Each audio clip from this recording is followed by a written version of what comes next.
சஷ்டி 4வது நாள் நெய்வேத்தியத்துக்கு தேங்காய் சாதம் தான் செஞ்சுருக்கோம். இந்த தேங்காய் சாதம் எப்படி செய்கிறதுன்னு பார்க்கலாம். இதுக்கு 2 ஸ்பூன் எண்ணெய் ஊற்றிக்குவோம். அது தேங்காய் எண்ணெய் பிடிச்சிருந்தா அந்த வாசனை பிடிச்சா தேங்காய் எண்ணெய் போட்டுக்கலாம், இல்லை ரீஃபைண்ட் ஆயில் வேணாலும் போட்டுக்கலாம். கடுகு போட்டு தாளிச்சுக்குவோம். கடுகு போட்டு தாளிச்சுட்டு கடலைப்பருப்பு ஒரு ஸ்பூன், முந்திரி ஒரு 10-12 இதையும் போட்டு நல்லா வதக்கி விட்டுட்டு அது செவந்த பிறகு காரத்துக்கு காஞ்ச மிளகாய், கருவேப்பிலை இது 2ஐயும் போட்டுக்குவோம். தேவையான அளவு உப்பு போட்டுக்குவோம்.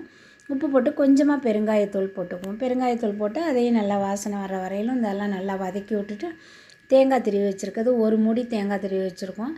சாதம் நம்ம எவ்வளவு எடுக்கிறோமோ அதுக்கு தகுந்த மாதிரி தேங்காயே நிறைய வேணாலும், சாதம் நிறைய கலர்ற மாதிரி இருந்துச்சுன்னா நிறைய தேங்காய் திருவி போட்டுக்கலாம்.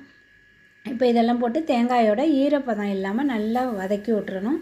அப்போ தான் சாதம் நம்ம செஞ்சு லேட்டாக சாப்பிட்ற மாதிரி இருந்தால் கூட அது கெட்டு போகாது.